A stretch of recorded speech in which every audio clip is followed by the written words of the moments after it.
and welcome to this public consultation on the regs and policy behind the decriminalization of marijuana. It's been quite a long time in the pipeline, and the AG's Chambers has been working really hard with the Ministry of Social Development to get these regs completed so that we can come to you for public consultation. So this will be our first in the series of public consultations. We're waiting for some feedback from some interested stakeholders as well, and then we'll move forward to taking the regulations to the next step. So to give some background into the policy and the regulations, we first looked at what is marijuana, the classification. Marijuana or cannabis is classed as a psychoactive substance or drug which has an impact on the mind. It is also classified as a Schedule I controlled substance. To give some further detail as to what we consider to be a drug is classified as any substance, whether medicine or poison, that has a biochemical effect on the mind or body, and it is broken down further into psychoactive substances which have an effect on the mind.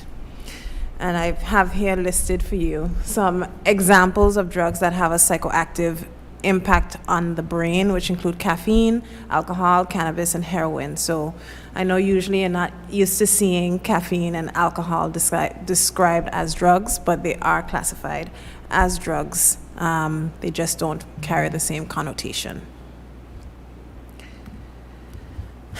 So a number of persons usually ask the question about why are we moving towards decriminalization and not legalization, and what is the difference between decriminalization and legalization of marijuana. Decriminalization refers specifically to ending the criminal sanctions that are imposed on the possession and use of marijuana. Legalization, on the other hand, is a broader term that sometimes encompasses decriminalization, but it also goes further to deal with legalization and the regulation of the users and suppliers in the marketplace. So why decriminalize? So the decriminalization policy that we've implemented is coming from a social and health perspective. There are a number of international treaties that prohibit the use of marijuana. So they provide the framework for the penal codes that attach to the use of marijuana. But we have also seen a growing movement away from using criminal sanctions to deal with marijuana use. We've seen that the decriminalization of marijuana has been endorsed by the WHO and the UN High Commission on Human Rights.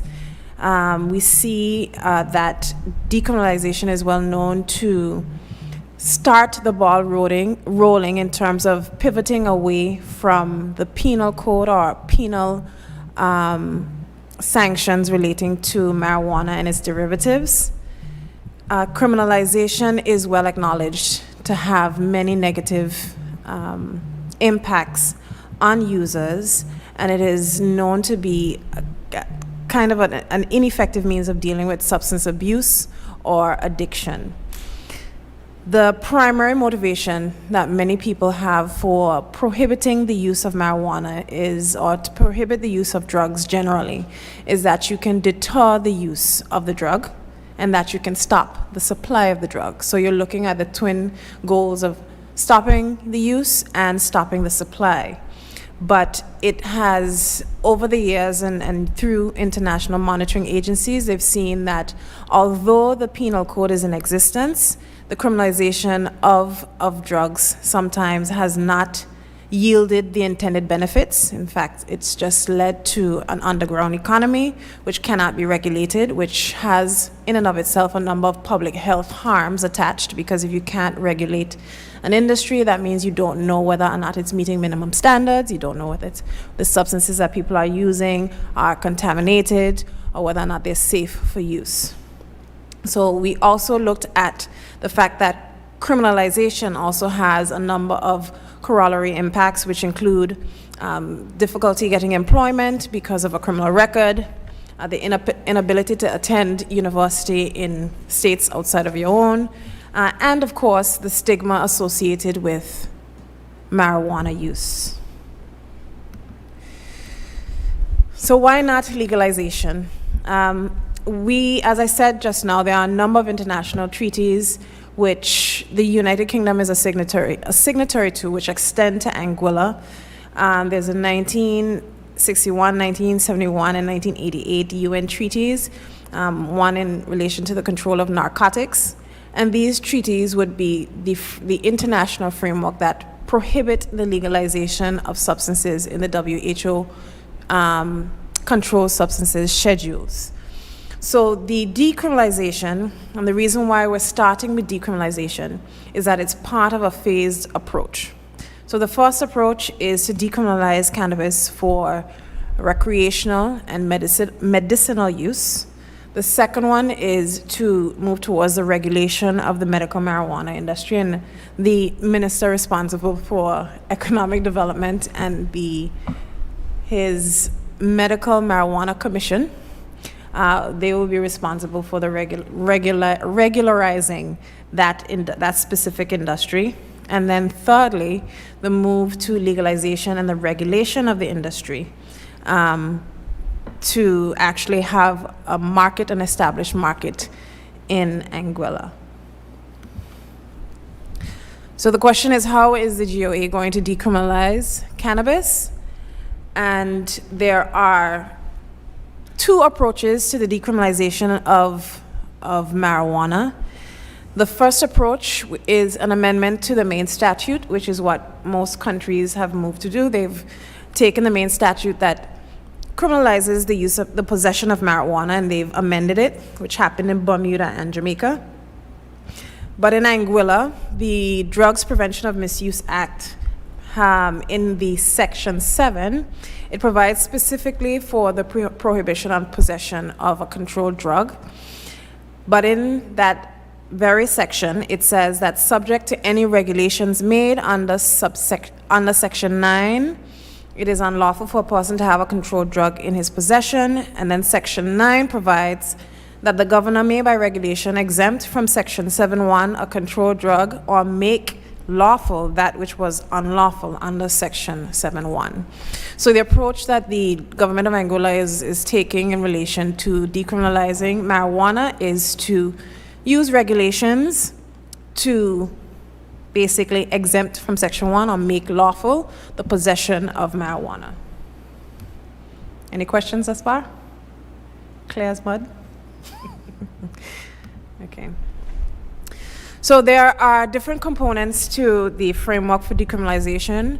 The first is the threshold. What is the amount that is going to be allowed to be in the possession of the individual? The second is, what is the sanction? The sanction applies if you are found in possession of more than the allowed threshold. The third would be what happens to persons with criminal records, so those persons who have been arrested for possession of marijuana before, and what happens to that criminal record. The fourth would be, how is marijuana going to be used in terms of the public? Can you use it in public? The fifth is supply. And then the final part is about what is covered in terms of cannabis and its derivatives. For the threshold, the proposed threshold is 10 grams. This was the amount that was discussed between a number of agencies, but we're still discussing it out with our stakeholders. That proposed amount, when in discussion with some of our stakeholders, we understood and we had to balance what is the amount that would make it, if somebody is found with a specific amount, when does it engage that criminal sanction? When can you step away from that criminal sanction? And the amount that most persons said is the usual, I don't want to say it colloquially, like a, I don't know, like a bag, a dime bag. Yeah. I wanted to stay clear just so I don't get myself in trouble. So to have something that doesn't unintentionally criminalize when that is the usual amount that that is taken and that is used. As it relates to criminal records, we are looking to include a transitional clause in the regulations, which means that persons who were found who do have records or convictions for the possession of marijuana, that when those persons, when these regulations come into force, that a process will be triggered so that the Commissioner of Police will be able to submit the names of persons, even going back as far as 6 years before the enactment of this regulation, who have had a record, and the recommendation be brought to the governor to have those records cleared. The public use component, we are really kind of on the page of keeping marijuana decriminalized for private use. It's going to be a bit difficult to kind of maintain and monitor public use of marijuana, and we also want to encourage people to be mindful of others when they use substances.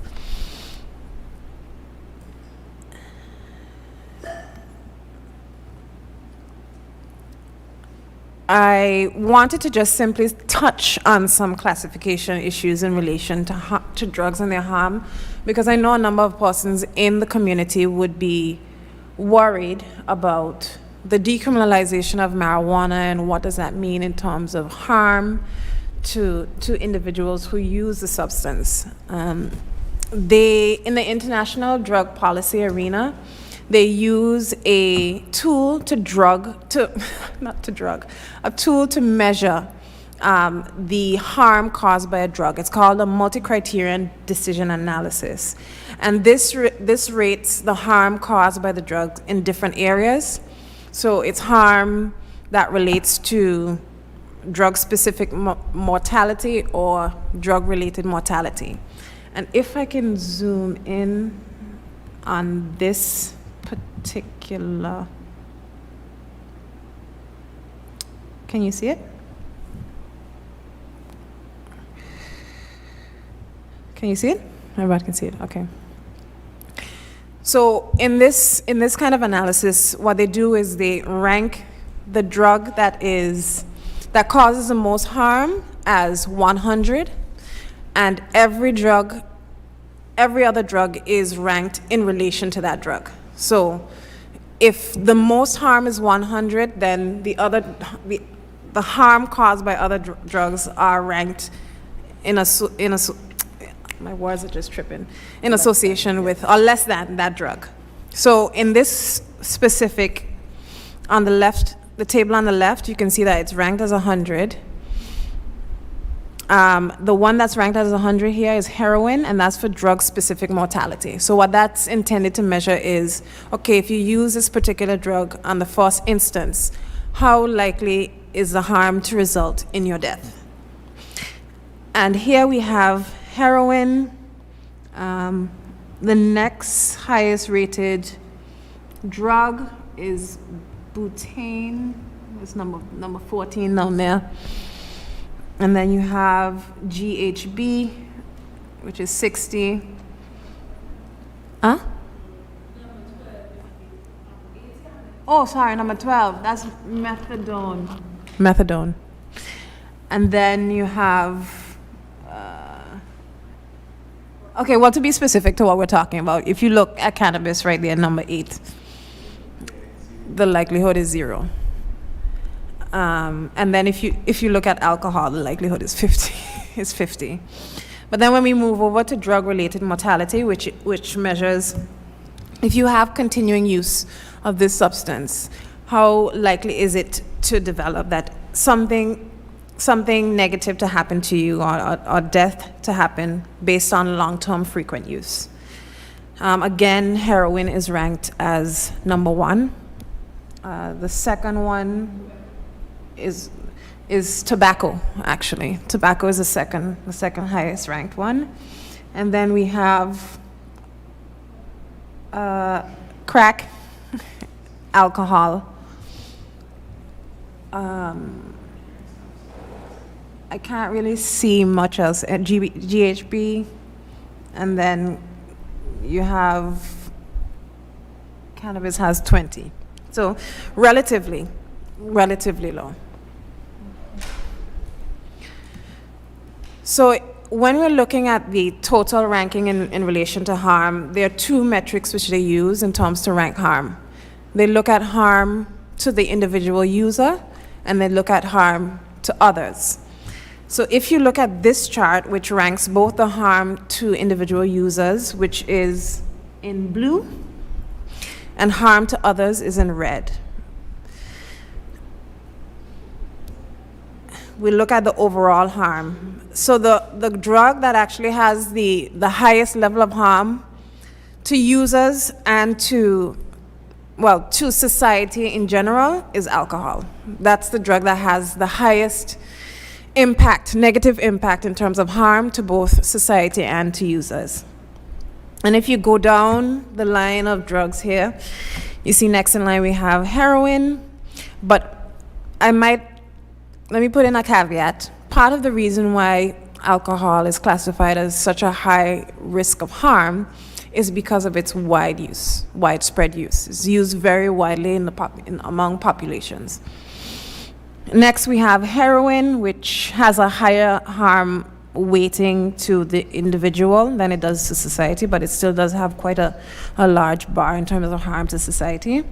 Then we have crack cocaine, which also has a very high risk of harm to the individual.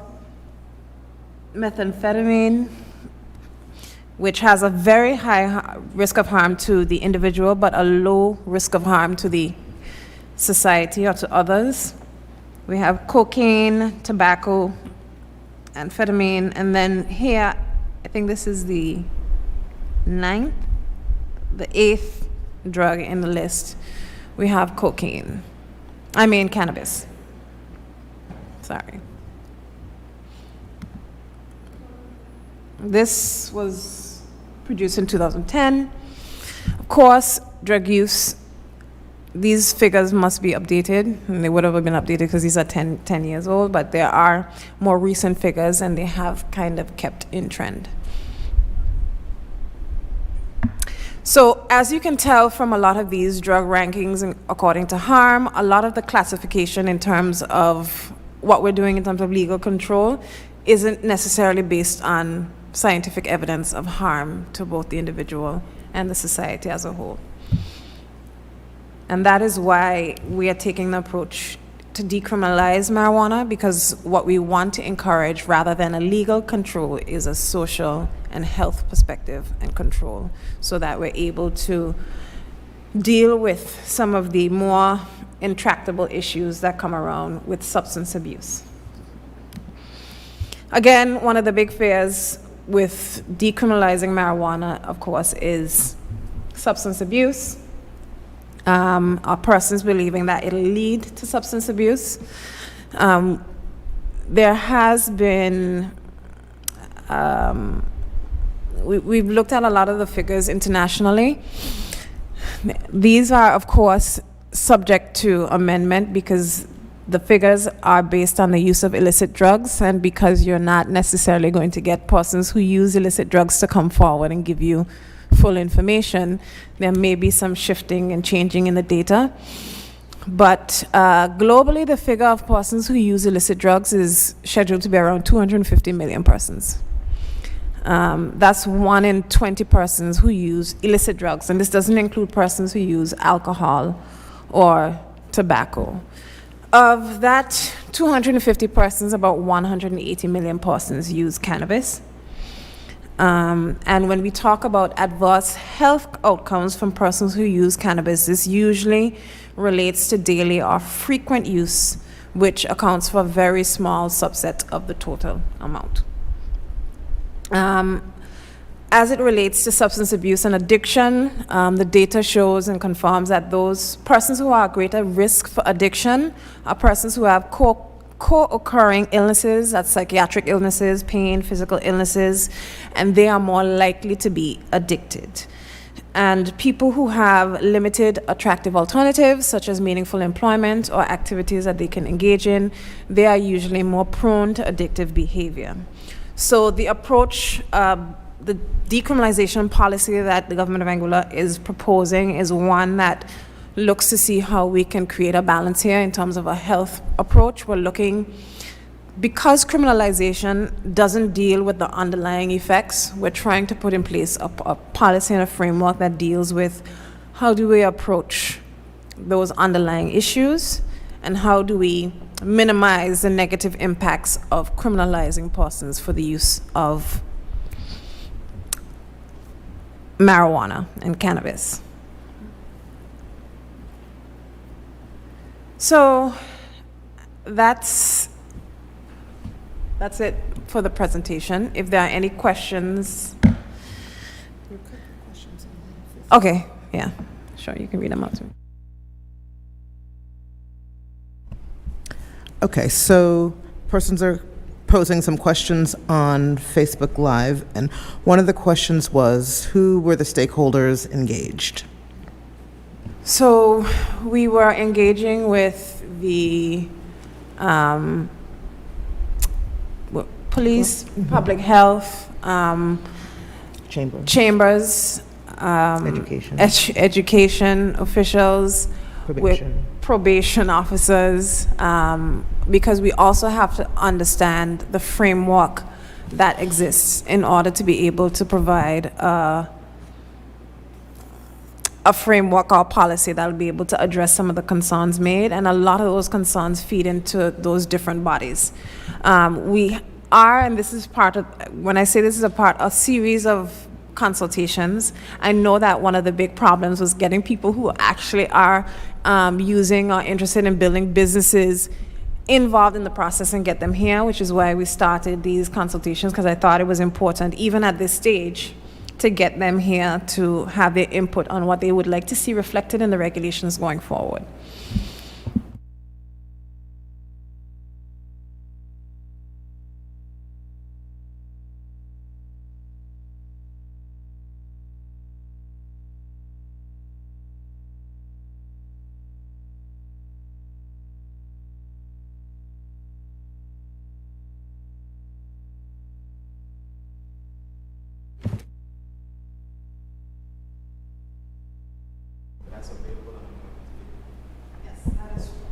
That is very true.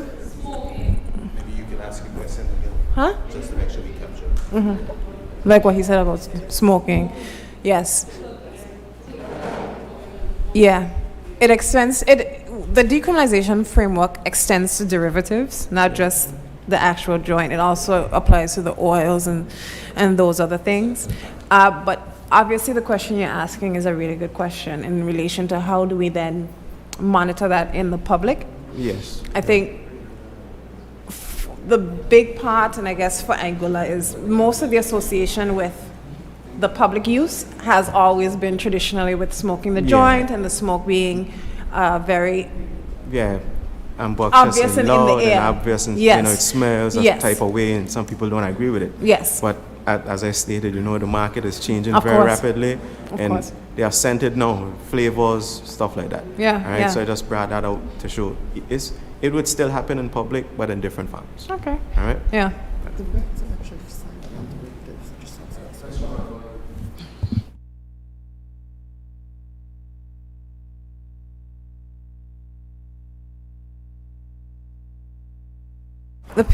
What we were saying is the regulations actually are specifically dealing with smoking. Yeah. Yeah. Yeah. To talk about that. Okay. Okay. And not really a question, but several persons were asking about the amounts, commenting that 10 grams is a very small amount.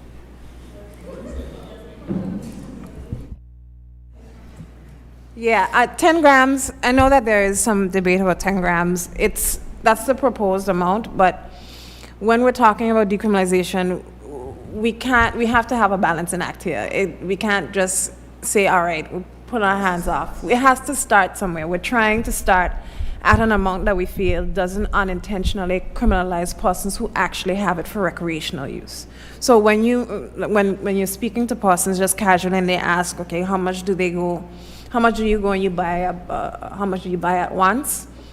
That's really how we're trying to measure where we're crossing, where we're putting down the line in terms of criminalizing persons.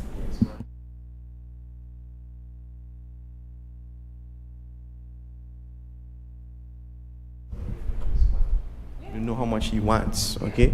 So for the average person, 10 grams might seem like minimal, like small amounts, but it all depends on the user, all right?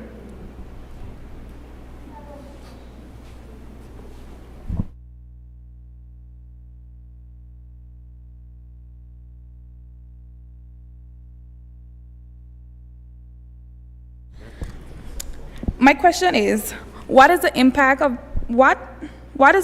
marijuana will have on a person in comparison to marijuana being mixed? Because we know what is the impact marijuana will have on a person in comparison to marijuana being mixed. We see that it would have 20%, 20 mixed with anything, mixed with tobacco. And when we see tobacco is second on the list, being 90. And I believe that the graphs, because oftentimes young persons that are out smoking, the marijuana is mixed with tobacco. And I believe that may have an impact on society that may contribute to the stigma being attached to it. And if they are already doing it illegally, what would they do if it is decriminalized for home use only? So how will it be maintained or managed? You mean how would the mixed use, you mean? Okay, well, in the first instance, okay, what I want to do is to frame this from the perspective that everything we're trying to do here, and this first step, which is decriminalization, is first and foremost to stop the negative effects of criminalizing persons for non-violent offenses. So yes, I understand, and I believe you to be very right in your concern about mixing of substances.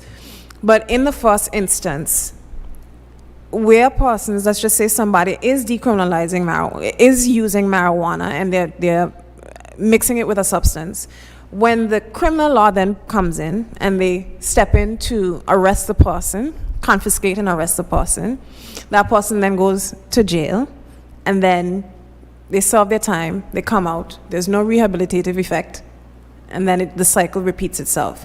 So the first instance is dealing with removing that process. The second instance is dealing with regulating the process. And regulating the process means those persons who are using marijuana and who are selling marijuana, who have it who are mixing substances, then that all forms a part of a regime, a framework, yes, which will then see and be able to specify you cannot sell this unless it is at this standard. You get me? Yeah, okay.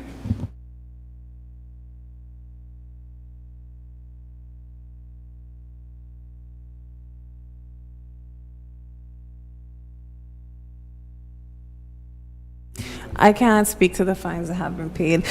In an ideal world, you get your money back, but we don't exist like that. That's gone already. I'm sorry. The state of I apologize.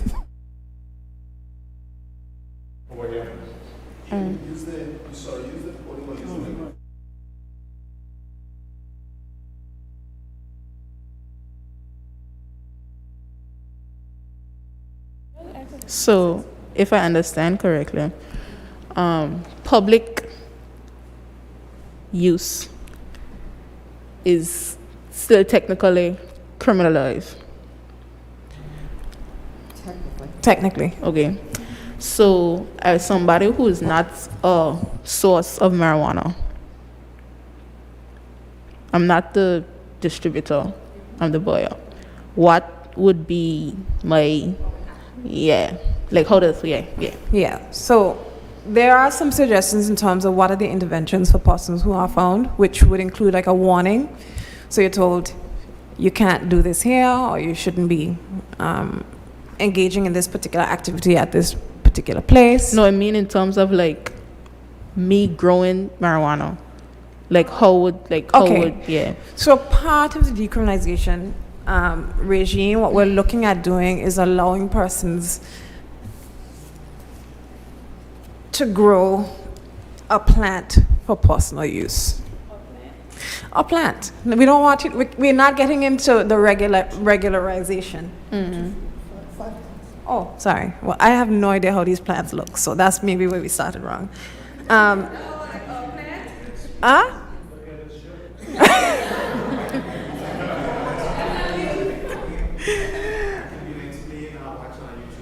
Okay. It's true. So the suggestion at the moment is that the growth of a cannabis plant for personal or recreational use means no more than 5 plants.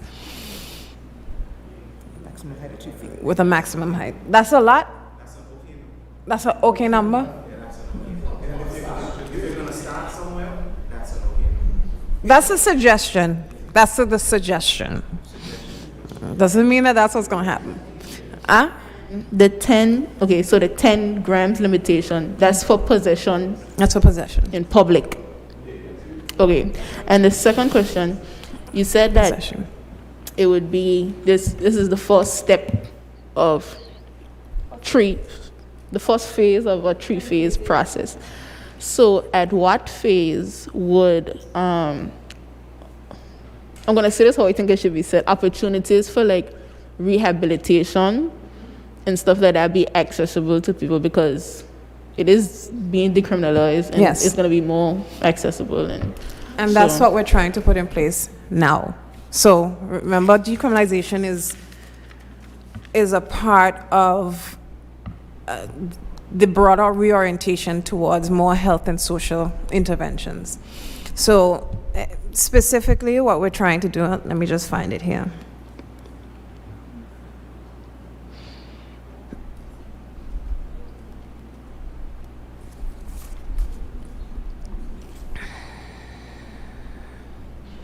It's cold. So part of the responses in relation to marijuana and the use of marijuana, especially for persons who, and our specific mention goes to persons who are under the age of 21, because when looking at the framework as well, we've realized that persons under 21, there is some evidence that shows that there is an impact on brain development for persons who are under the age of 21.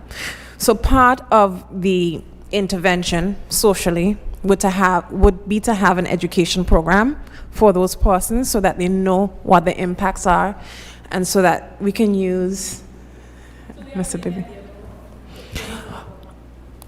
I'm not saying that there doesn't work. I think there needs to be a different approach and a more individual. Yes.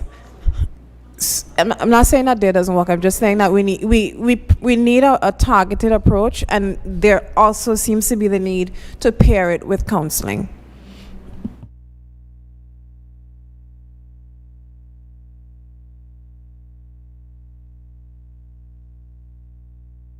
Okay. Yeah, I was going to ask about, is there an age restriction on the decriminalisation? So, yeah. There is. Under 18. It's not legal in any circumstance for people who are under 18 unless it's medical. Recreational use is still unlawful for people who are under 18. I mean, you say 18, but then you just mentioned to the age of 21. Mm-hmm. So So 18 it seems like a very old-fashioned Yeah. age, isn't it? the It's reason why the same with I'll let the PS answer. It's based on the definition of a child. So anyone Yeah. under the age of 18 is considered a child, and we don't want children using the drug Yeah, but- recreationally. I think part of it too is the way that the Child Justice Act engages with these matters. So we just passed the Child Justice Act, and that only has oversight and interventions for persons under the age of 18. So at that stage, even in relation to this particular regulation, or in terms of the Drugs Prevention of Misuse Act, which prohibits possession of marijuana, when a child under the age of 18 is found, the intervention would be different to an adult who is found with, let's just say, over the amount. So there's still going to be two different responses because the person there is a child. Now, if it goes so far as the person's wanting us to specify under the age of 21, then that is also another conversation, and whether or not they want to see that reflected in the regulations. Well, I mean, I would lobby for that 21. I guess when you make age restrictions on drugs, I guess you're looking at what are we protecting young people from? Why do we have an age restriction? And there's a lot of information and research coming out about marijuana, and we know it's affecting brain development until 21 to 25. So if you're having an age restriction and the reasons behind that age restriction, I mean, 18 would seem pretty young. If the reason for the age restriction is to protect young people from some of the effects, because there's a big distinction between how it affects adults and how it affects young people. So certainly for me, 18 seems a bit on the young side. Yeah, but okay.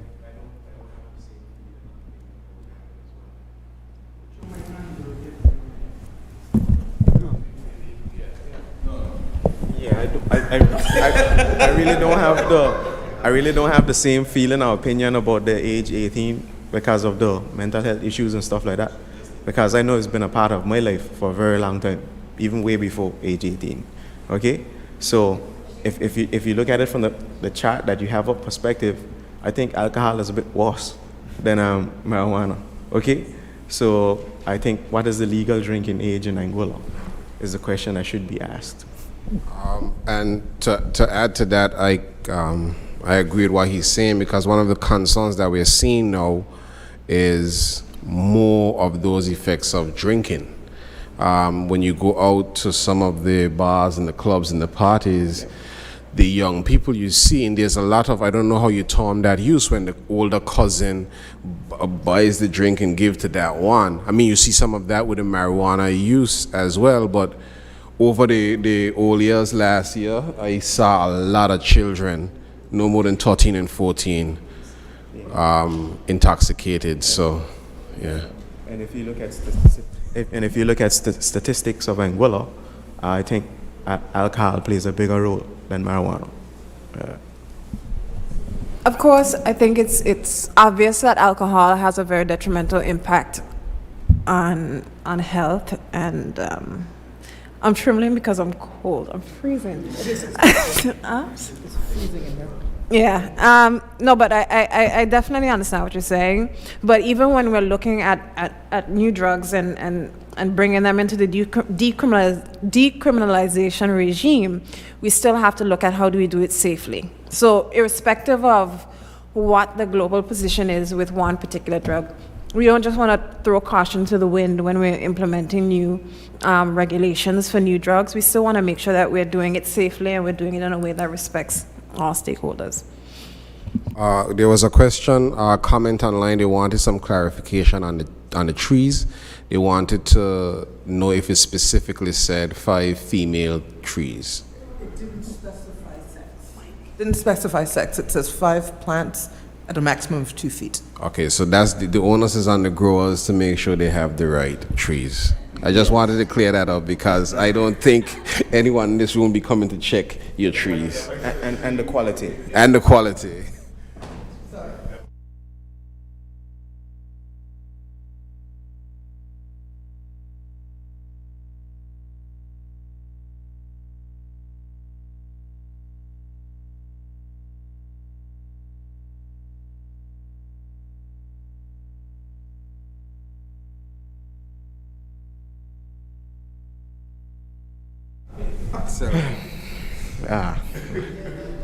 I don't want to put myself in a bad position, but the height of the trees does not really matter.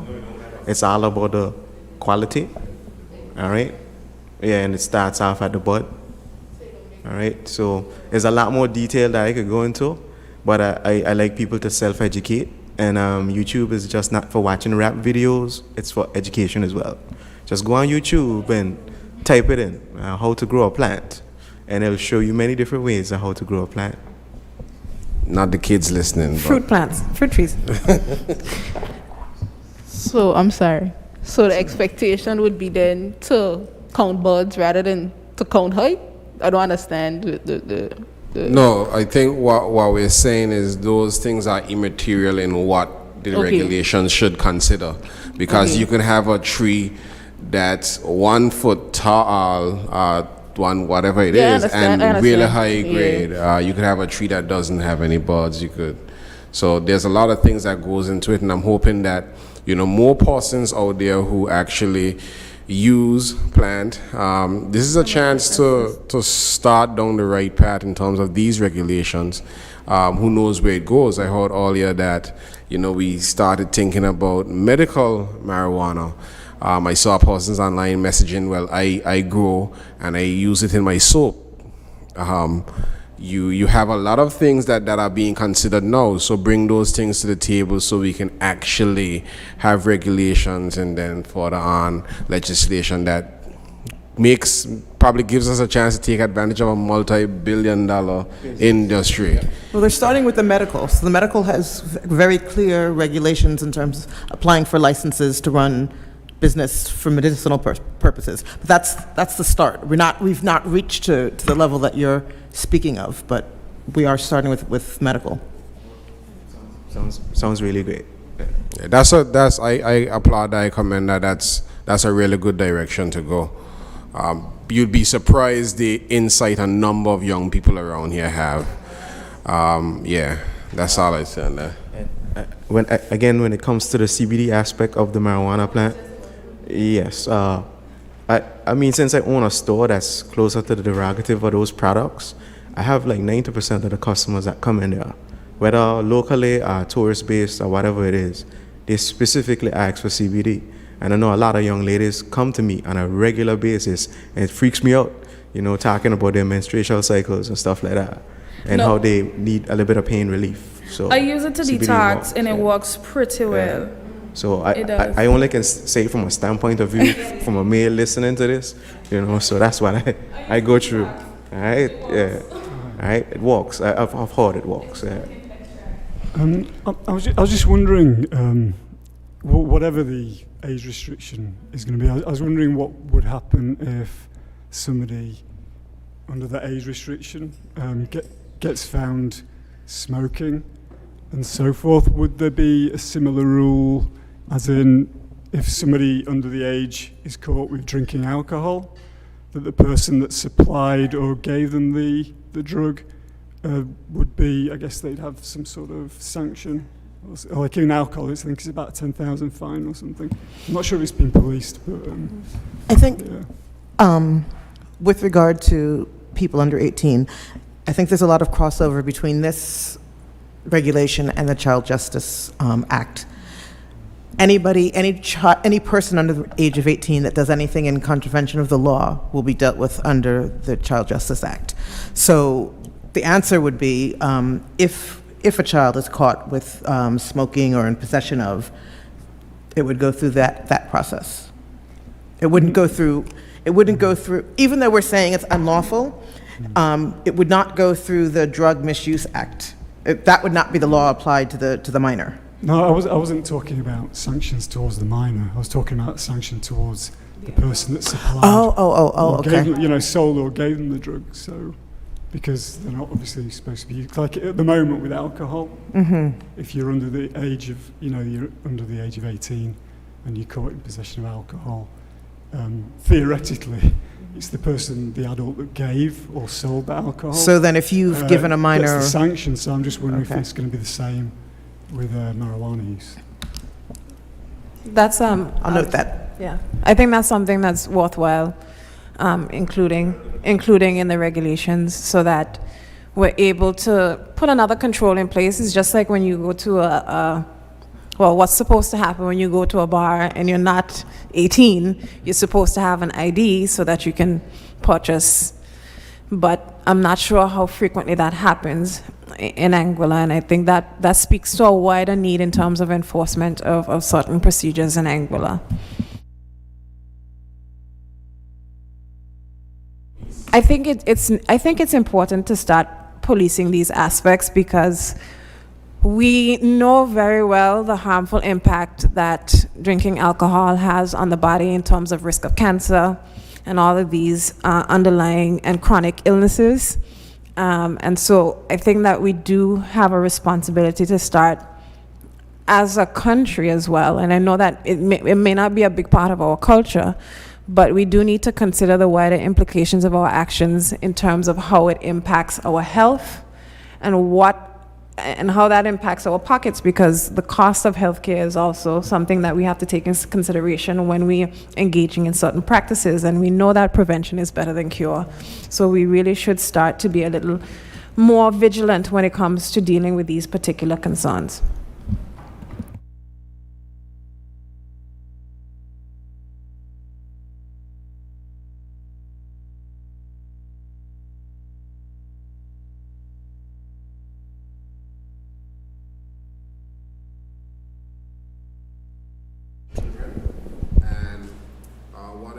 That needs to be reiterated is the fact that the Child Justice Bill addresses a number of the concerns that persons would have with respects to children and how this would affect children.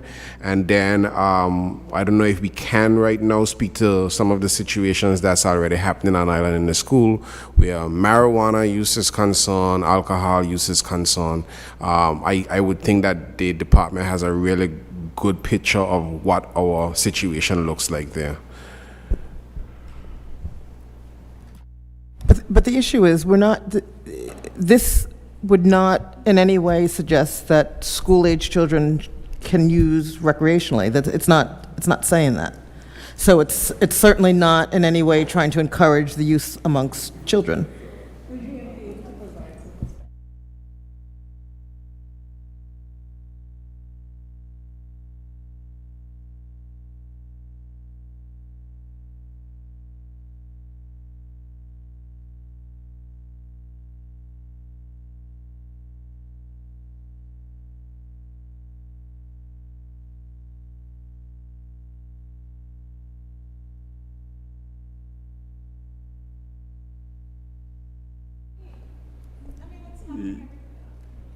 Yeah, I mean, it happens in the school, for sure. I'm probably getting about 10, 15, maybe 20 referrals a year for marijuana. And you're getting a few for alcohol as well. There was a bit of vaping going on a few years ago as well. Yeah, I mean, that's what's been sort of referred to myself. But there's obviously things going on that don't get referred as well. I think one of the things that we have to remember is that the decriminalization is not like a stopgap for any other program that's happening, and people may get the impression like you're decriminalizing marijuana and you're going to open the floodgates. The programs in the school would continue. The reasoning behind the programs will be there because children get involved in drug use at a young age for a number of reasons and things that the department and the education department are trying to address.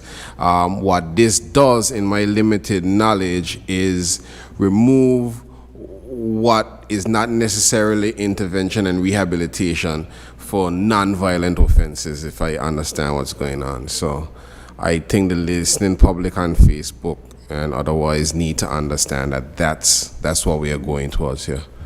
Well, yeah, I mean, there's a lot of research on what happens when countries do decriminalize and even legalize, and there isn't really a huge change in use. people don't not use drugs because it's illegal. You know, whether a drug's illegal or not doesn't change whether they're going to use a drug. You know, it's pretty low down on the priority. So, you know, we've shown that making a drug illegal doesn't stop people using it. So there hasn't been a massive change in many countries, really, when the drugs become legal or decriminalised. I mean, some changes you see in some of the research, maybe adult use has gone up a little bit, and perhaps younger people might start using at a slightly earlier age, in some research I've seen, but you're not getting a massive difference in people sort of starting to use. Yeah. Sometimes with young people it actually drops because one of the attractions is it's a bit forbidden and so forth. It's risky because it's illegal, so that can sometimes have a change. You know. I just wanted to give some perspective because I know a number of persons have been stating their concerns in relation to children, and what the PS and I have been reiterating the entire night is that how long ago did we pass the Child Justice Act? Just in June, July. In July, we passed the Child Justice Act, and the reason for passing the Child Justice Act was to provide specific intervention for children. And these were interventions that were appropriate for their age, interventions which took into consideration their psychological needs, counseling, and support from the community network. And a lot of the times, persons, the traditional approach that we've had in relation to the criminalization of young children is that there wasn't any scope to deal with children in a way that was appropriate to their age, and not in a way that was appropriate to actually helping them be rehabilitated so that they can re-enter into society and be a positive contributor to society. And we've made that step from the 1st of July. So when we come now to this particular step, and a lot of the things that we've been doing in the Ministry of Social Justice has been about restorative justice. It's about restoring justice and being able to address injustices that have happened over time. The entire global sphere is moving away from the criminalization of marijuana. The WHO is moving away from the criminalization of marijuana. The UN High Commission on Human Rights is moving away from the decriminalization of marijuana. So in Anguilla, although we have already provided the structure to protect young people and to provide interventions that deal with rehabilitation, that deal with young people's mental health needs, when we step here now, we are also addressing a situation whereby young people have been criminalized for nonviolent offenses. They've had an impact on their criminal records. It's had an impact on their ability to get work. So here we are, and we are taking the steps to ensure that it does not continue. And that is why we're here. So a lot of the concerns in relation to children and our children being protected, it is actually the mission of the Ministry of Education and Social Development to protect children. And we will protect children. But we're also going to protect the wider society at large, and we're going to be able to, we have to be able to give justice and to be able to provide answers for persons who've been asking questions about why has this been happening for so long. So that's why we're here. That's a short answer.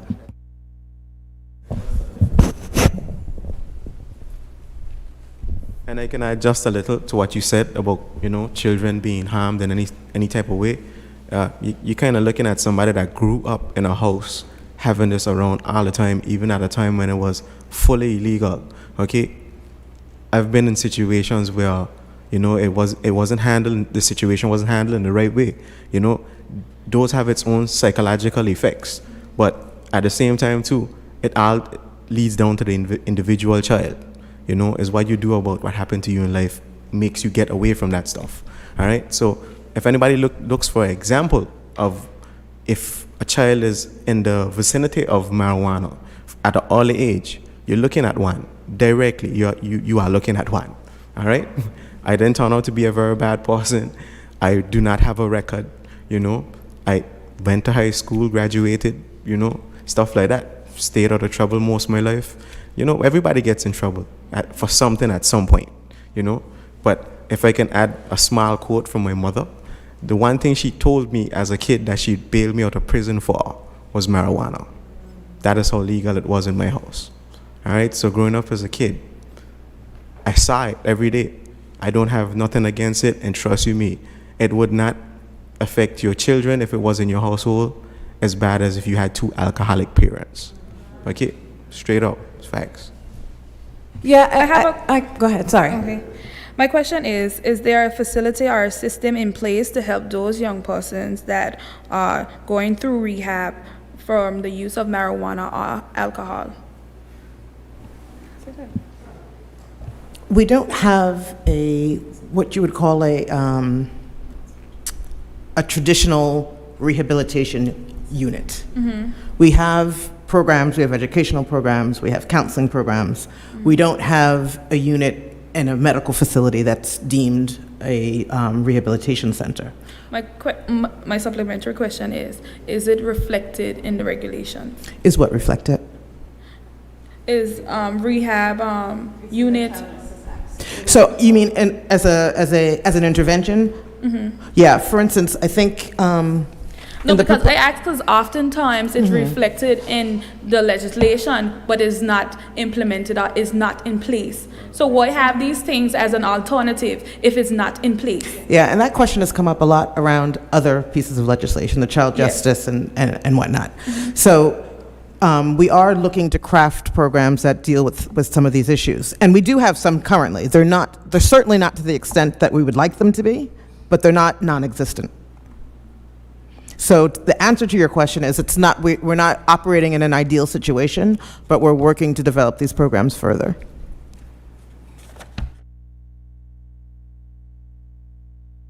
I also wanted to address the concern in relation to some person saying that having the amount as 10 grams will lead to crime going up or lead to criminalization of persons. That is not true.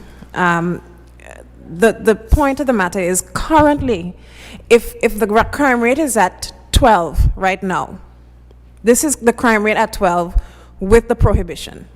If the prohibition is relaxed and it does not exist for the specific threshold, then it's not really a corollary of what would happen if somebody is found in possession of something under the threshold amount.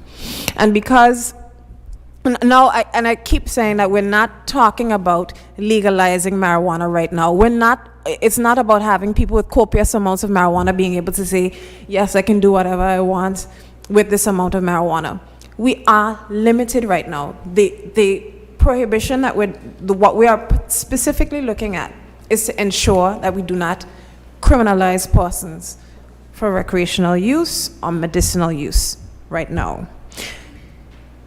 When it comes to the increase in crime, and I know that a lot of persons consider marijuana to be a gateway drug, there is no scientific evidence that supports that specific contention. So I'm open to persons telling me exactly where they find the science that marijuana is a gateway drug. I'm open to it. I haven't found any at the moment, but I am open to receiving more information.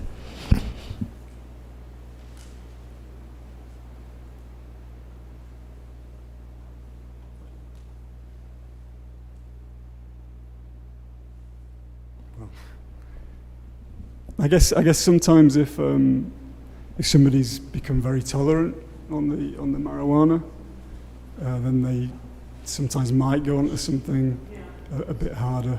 You know, if the drug dealer might introduce them to something a bit sort of heavier, that it can work that way. But you know, I guess that's just more sort of circumstances, sort of thing. Before I continue, I just want to acknowledge the presence of all the ministers in attendance, the Premier, the member for opposition, Mr. Jose Vanterpool, the Minister for Infrastructure, Hayden Hughes, the Ministerial Assistant in the Ministry of Social Development and Education, and the Minister for Economic Development, Mr. Kyle Hodge. I'm working on my protocol etiquette. And the Clerk of the House, Mr. Joe Ash Proctor. And all other important guests. And all the other important guests, members of the Anguilla Youth Parliament, what sitting? What sitting do you guys know? 2021 sitting of the Anguilla Youth Parliament. That's not the particular phrase I was asking. Which sitting are you guys in? Do you guys have a number? The third cohort of the Anguilla Youth. Yeah, they want me to give the entire all the details. But thank you to the Anguilla Youth Parliament members for being present, because I know that they were also instrumental in their resolution on the decriminalization of marijuana. So I'm very happy to see you here. And if you're gonna enter. Question online, do you have a proposed date when these facilities will be established? No. What? We don't currently have the infrastructure for a rehabilitation unit. It is one of the things that we need, but we can't do because we don't have the money for right now. But there are a number of programs that have been suggested and are being developed in order to provide interventions for persons.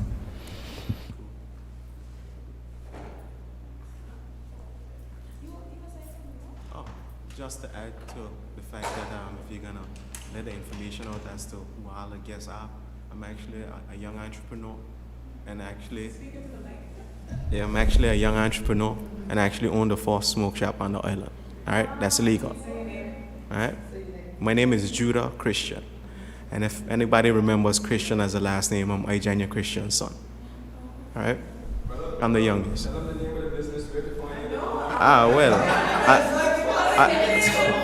I did not want to turn it into a full-fledged advertisement scheme thing, but yes, the name of my business.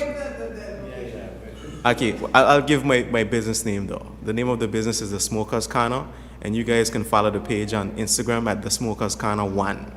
Okay? I think it's important for them to know that you're not selling marijuana at the Smokers Corner. Yes, let me add that to the list. Let me add that to the list. It's not a weed shop. I actually sell all the accessories to go along with the tobacco usage. But at the end of the day, we all know that ain't what happening around here. All right? So.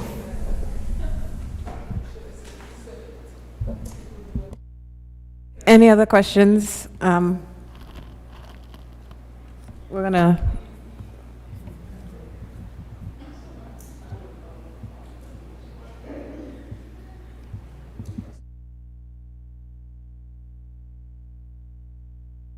Of course, I know there is the entire conversation about rehabilitation programs and monitoring of these interventions is going to be important. We are working towards that in terms of monitoring the programs to see how effective they are at providing those interventions. We are looking hopefully to have somebody on board who can do program monitoring, and we can see based on that how the programs are going, but that's sometime down the line in terms of being able to get extra persons to be able to do those things. At the moment, we'll just have to deploy current members in probation and in the Ministry of Social Development and Education to see exactly how these programs are going to progress. Of course, because it's something new, we'll have to look at it very closely and have an evaluation framework for how it's going, whether we measure it, how we measure its success. And that's what we intend on doing going forward.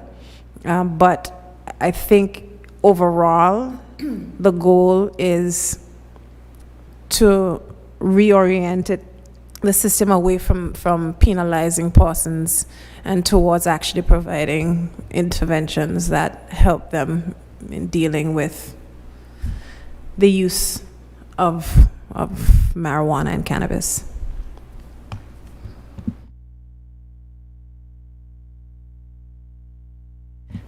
Well, if there are no other questions, I do want to thank everybody for coming out. This is, as I said, a first in a series. This is the first phase. First phase is looking at decriminalizing marijuana and its use.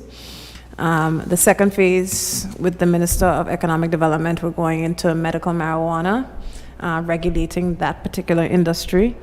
And then in the third phase, we'll look on from there. Okay, so thank you everybody for coming out, and thank you those on Facebook Live who are listening. We will be using your questions to frame and to make our policy framework more robust. So I welcome everybody's comments. Thank you. Yes.